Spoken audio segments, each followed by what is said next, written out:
You are not losing focus because you are weak. You are losing focus because your brain is adapting correctly to an environment that keeps lying to it about what matters. And if you do not understand that mechanism, you will keep trying to fix this with effort. And effort is the one thing interruptions quietly destroy. Quick thing before we go deeper. We are building toward 1,000 subscribers, and your subscription genuinely helps us reach more people with this kind of psychology. And if this hits a nerve, tap like too, because it tells the algorithm this is worth spreading. All right, back to the uncomfortable part. You have felt this. You sit down to do something that actually matters, and within minutes your mind is already slightly elsewhere. Not fully distracted, just split. Half on the task, half scanning for the next ping, the next message, the next tab, the next tiny hit of novelty. And the scary part is you still feel busy, so you assume you are functioning. Here is what is actually happening. This is not a productivity problem. It is not even primarily an attention problem. It is a prediction problem. Your brain is a machine that is constantly guessing what will happen next and allocating mental resources based on those guesses. In a calm environment, it predicts long stretches of continuity. In an interruptive environment, it predicts that continuity will be broken, so it stops investing fully in any single thread. Not because you chose that, because it is statistically rational. Most people never connect that dot. They think focus is a moral trait. It is not. Focus is a contract between your brain and your environment. And modern environments break the contract all day, then shame you for not trusting them. Now let me show you the first mechanism that makes you feel mentally dull in an interruptive world, even if you are intelligent. Every interruption creates what I call a resumption tax, but the tax is not time. The tax is identity. When you are deep in a task, your brain builds a temporary model of who you are right now. The writer, the analyst, the student, the problem solver. That model includes goals, constraints, emotional tone, and what you have already decided. It is like a working self. An interruption does not just pause the task, it swaps the working self. You become the responder, the consumer, the checker, the social creature. Then you try to switch back and you wonder why you feel friction. That friction is not laziness. It is the cost of reconstructing the working self you had a minute ago. Think about this for a second. Why do you sometimes reopen a document and feel almost alien towards your own thoughts? Like, who wrote this? That is not you being dramatic. That is state-dependent cognition.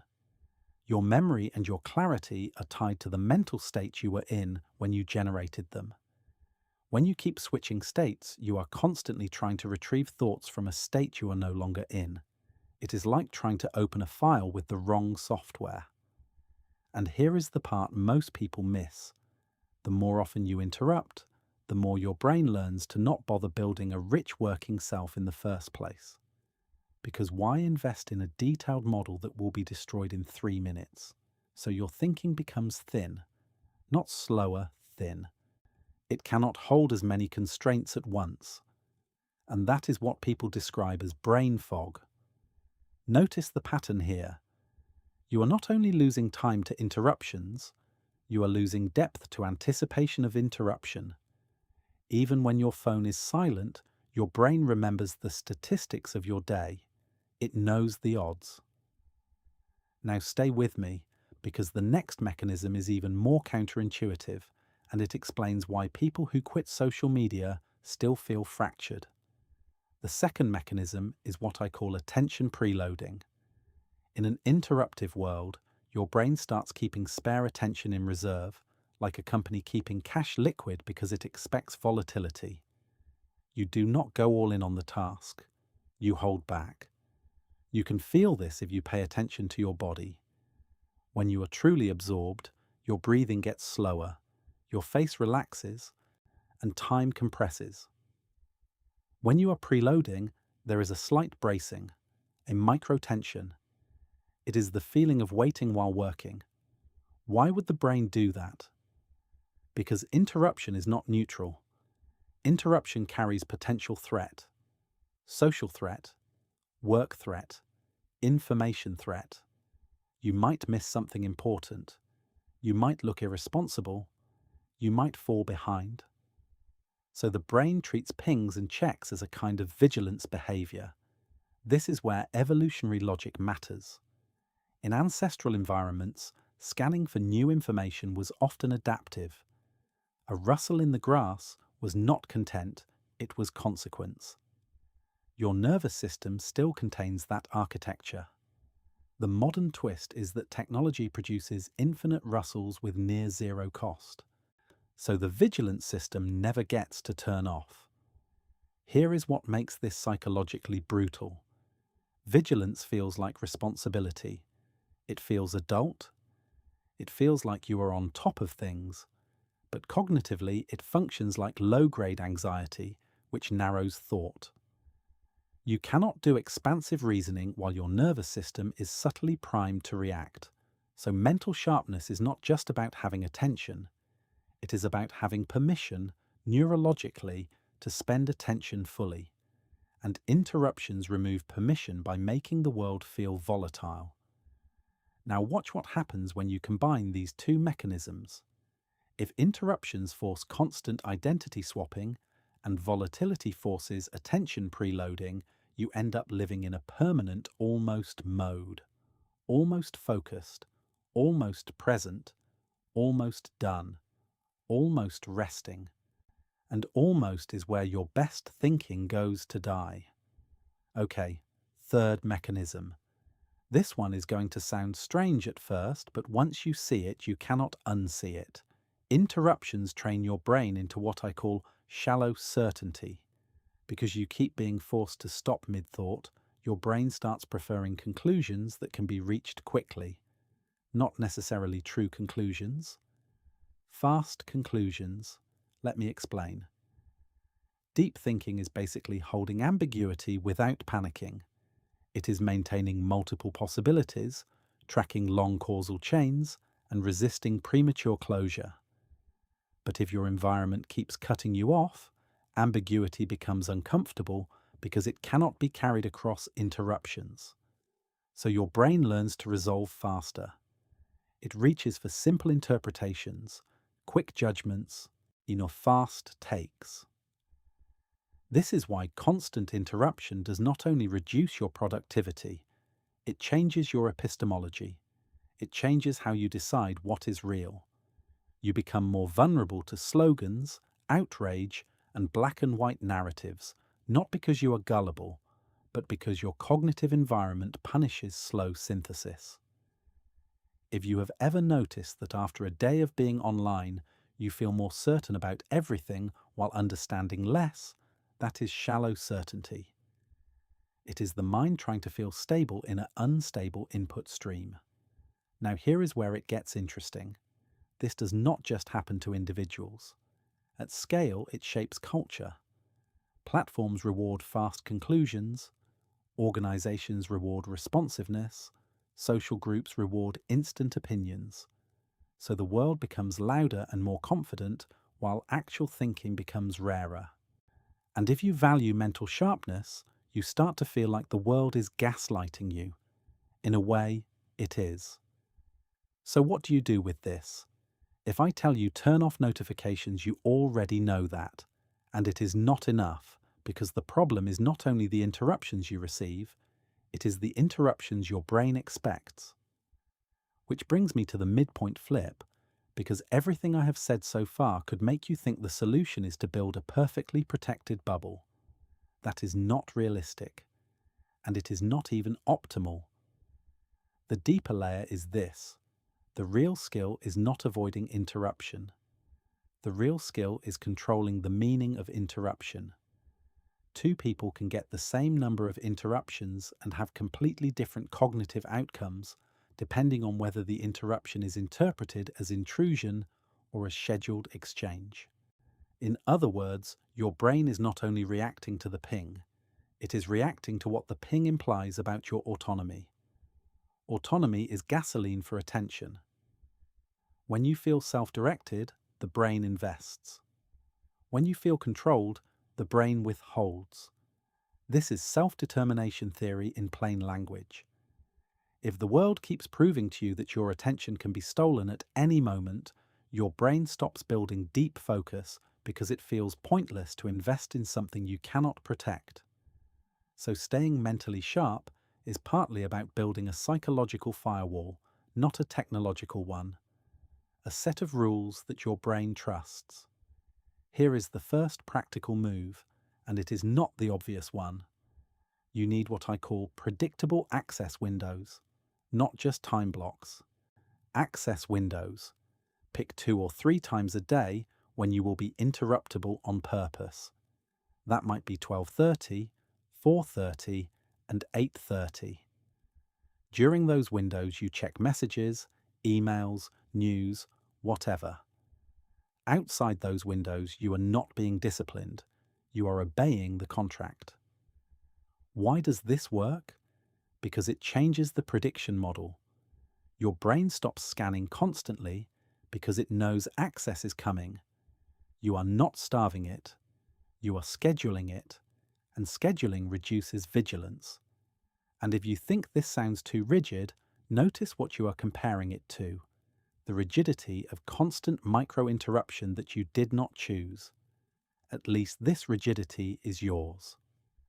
Second move, you need a resumption ritual that rebuilds the working self quickly. Most people just jump back in and wonder why they feel dumb. Do this instead. When you return to a task, do a 30-second reconstruction. You literally say, out loud if you can, 3 things. What I was doing, what matters next, and what I decided already. What I was doing, I was outlining the argument. What matters next? I need the next example. What I decided already, I am not changing the premise, only tightening the logic. This sounds almost silly, but the mechanism is serious. You are reloading the state. You are giving your brain the cues it needs to retrieve the right network. You are reducing the identity resumption tax. Third move, and this is the one that actually makes you sharper, not just calmer. You need to practice depth streaks. A depth streak is a sequence of days where you protect at least one session of uninterrupted cognitive strain long enough for your brain to relearn continuity. Here is why this matters. The brain adapts to the timescale you live in. If you live in 5-minute fragments, it optimizes for 5-minute thoughts. If you live in 60-minute stretches, it starts building longer causal chains again. You are training temporal bandwidth. This is the part that people do not want to hear. Mental sharpness is partly an endurance trait, not endurance of effort, endurance of sustained context. And the only way to rebuild it is to spend time in it, repeatedly, until your nervous system stops expecting the floor to drop out. Now, let me give you a micro test you can do today that will immediately expose whether your attention system is broken by interruption or just tired. Try reading something difficult, 1 page, with your phone in another room. Not on silent, in another room. If you feel a phantom urge to check anyway, even though you cannot, that is not habit. That is prediction error. Your brain expects an update and cannot get it, so it generates craving as a signal to reduce uncertainty. And here is the psychological trick. Do not fight the urge. Label it. My brain is trying to reduce uncertainty. That label recruits your prefrontal cortex and weakens the emotional pull because you are converting a felt command into an observed event. Now we can synthesize everything into a single framework you can actually use, and because otherwise this is just interesting misery. I want you to start thinking in 3 layers: volatility, identity, and closure. Volatility is how unpredictable your access to information and people is. Identity is whether you can maintain a stable working self long enough to build depth. Closure is whether your brain is being forced into shallow certainty just to feel done. Your job is to reduce volatility by making access predictable, protect identity by using resumption rituals, and slow closure by creating spaces where ambiguity is allowed to stay open without punishment. And here is the ultimate insight, the pattern behind the patterns. Interruptions do not steal your attention, they steal your trust. When your brain trusts the environment, it invests in long-term thought. When it does not, it hoards attention, rushes conclusions, and keeps one foot out of every room. So the goal is not to focus harder. The goal is to build an environment, external and internal, that your brain believes. If you want a simple rule that is not simple-minded, it is this: be interruptible by design, not by default. Design tells your nervous system there is order. Default tells it there is threat. So here is a challenge for the next 24 hours. Pick 1 hour, just one. Declare it a continuity zone. No messaging, no news, no checking. And when your mind tries to bargain, do not argue. Just notice the mechanism. Volatility craving certainty, identity craving an easy switch, closure craving a quick end. Then return to the thread. If this changed how you see your own mind, I would genuinely love to hear what pattern you notice first in the comments. Because once you see that interruptions are training your brain, the question stops being, how do I concentrate? And becomes, what kind of mind am I allowing my world to build?